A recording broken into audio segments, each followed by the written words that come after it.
Halo sahabat Cahaya Buddha dimanapun Anda berada, hari ini kita akan menggunakan kaki sebagai cara mendiagnosis hati.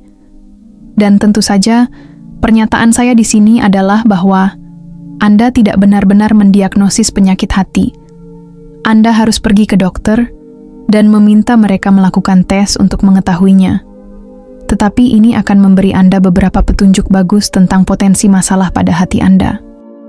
Sebelum lanjut pada pembahasan kita hari ini, alangkah lebih baik bagi Anda yang belum subscribe channel Cahaya Buddha, silahkan subscribe dahulu, supaya channel Cahaya Buddha bisa memberikan wawasan dan pengetahuan yang bisa bermanfaat untuk banyak orang. Bagi yang sudah berlangganan, saya ucapkan banyak terima kasih.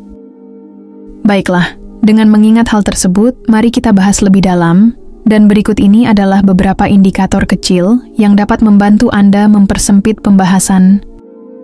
Hal pertama yang akan kita bahas adalah titik-titik merah dan coklat kecil.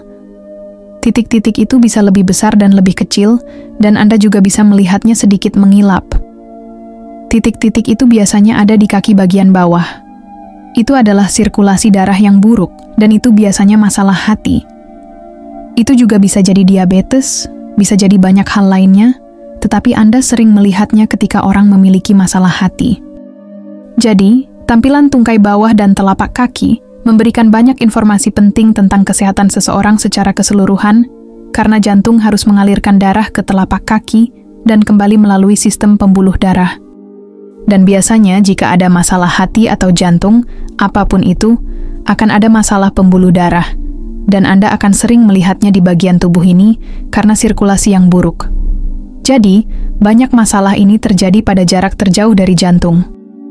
Oke, jadi Anda akan melihat bintik-bintik kecil berwarna merah dan coklat di tungkai bawah. Lalu ada yang disebut spider veins, atau nama lainnya spider nevus, yang biasanya terlihat pada sirosis. Dan yang terjadi pada hati adalah Anda memproduksi banyak estrogen. Dan terlalu banyak estrogen dapat memengaruhi sistem pembuluh darah. Jadi, Anda dapat melihat varices dan spider veins, dan Anda dapat melihatnya di tungkai bawah. Lalu ada tumit pecah-pecah. Oke, ini biasanya kekurangan vitamin B3 atau kekurangan asam lemak omega 3. Mengapa? Karena salah satu fungsi hati adalah membuat empedu dan membantu Anda menyerap asam lemak ini, bukan hanya asam lemak omega 3, tetapi vitamin A yang dapat terlibat dalam kulit, vitamin E yang dapat terlibat dalam kulit. Itu adalah vitamin yang larut dalam lemak, tetapi vitamin B3 juga memengaruhi kulit. Vitamin B lainnya juga dapat memengaruhi kulit. Hanya bagaimana mereka berhubungan dengan kofaktor untuk membantu enzim bekerja, terutama dengan protein. Jadi kekurangan B3 dapat menimbulkan masalah. Nama lain untuk itu adalah pelagra. Orang dengan pelagra, yang merupakan kekurangan B3, memiliki banyak masalah kulit. Gatal pada telapak kaki, biasanya di bagian bawah kaki, yang merupakan penumpukan cairan di hati. Itu adalah hati yang tersumbat. Bisa jadi empedu menumpuk dan Anda mengalami penumpukan histamin, hati yang tersumbat. Jadi Anda bisa mengalami gatal di kaki. Anda juga bisa merasakan nyeri atau peradangan di bagian bawah kaki. Seringkali orang mengaitkannya dengan sesuatu yang disebut plantar fasciitis, yang sebenarnya bukan fasciitis. Itu hanya masalah hati. Lalu, kaki Anda juga terasa panas. Kaki panas adalah gejala lain dari liver yang buruk.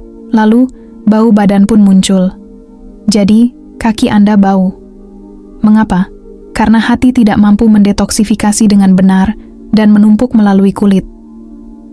Biasanya, jika hati bermasalah, pola makan orang tersebut juga buruk dan seluruh tubuh dipenuhi sampah, terutama usus besar dan ginjal yang keluar melalui kulit. Jadi Anda tidak bisa hanya memiliki hati yang sangat buruk dan tidak sehat, tetapi juga ginjal atau usus besar yang sangat sehat. Jika salah satunya bermasalah, biasanya semuanya tersumbat dan tidak sehat.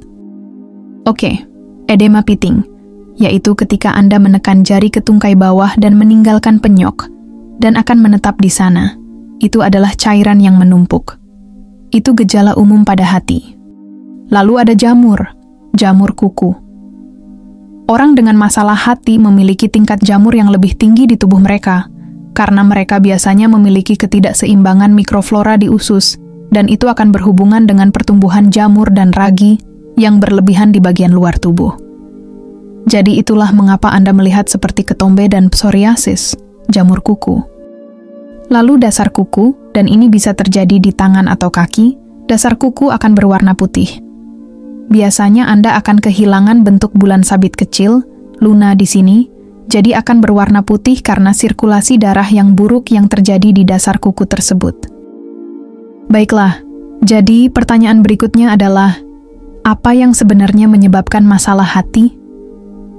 Banyak hal. Salah satu yang terbesar adalah efek samping dari pengobatan. Yang lainnya adalah banyaknya gula dalam makanan, khususnya sirup jagung fruktosa tinggi, makanan yang dimasak. Jadi jika Anda hanya mengonsumsi makanan kaleng yang dipasteurisasi dan Anda tidak mengonsumsi apapun yang mentah, itu pada akhirnya akan sangat sulit bagi hati dan ginjal, dan juga kekurangan sayuran. Dan jika Anda mengonsumsi junk food yang dikombinasikan dengan itu, Anda tidak memiliki enzim untuk dimasukkan ke dalam tubuh. Tidak ada antioksidan dari sayuran ini. Jadi itu bisa menjadi masalah. Konsumsi alkohol berlebihan. Itu sudah biasa. Lalu protein yang berlebihan. Jadi, jika Anda mengonsumsi protein dalam jumlah besar, lama-kelamaan akan terbentuk banyak limbah nitrogen, yang kemudian dapat membebani hati dan ginjal, serta memberikan banyak tekanan padanya. Jadi jika terjadi kerusakan hati atau ginjal, Anda perlu mengurangi sedikit protein dan meningkatkan asupan sayuran. Oke, sekarang apa diet yang baik untuk hati? Nah, jika Anda baru di saluran saya, klik tautan di bawah ini. Saya akan menunjukkan kombinasi diet ketogenik yang sehat dan puasa intermiten. Oke. Jadi itulah mengapa saya akan merekomendasikan bagi Anda yang bukan baru dan telah berada di saluran saya. Jika Anda menonton banyak video, Anda pasti sudah tahu ini. Anda mengikuti program ini, Anda sudah meraih kesuksesan besar. Jadi, silakan tulis komentar Anda di bawah ini, sehingga orang-orang baru dapat melihat bahwa ini benar-benar berhasil. Baiklah, terima kasih telah menonton. Jika Anda menyukai konten ini, silakan berlangganan sekarang, dan saya akan terus memberi Anda informasi terbaru tentang video-video mendatang.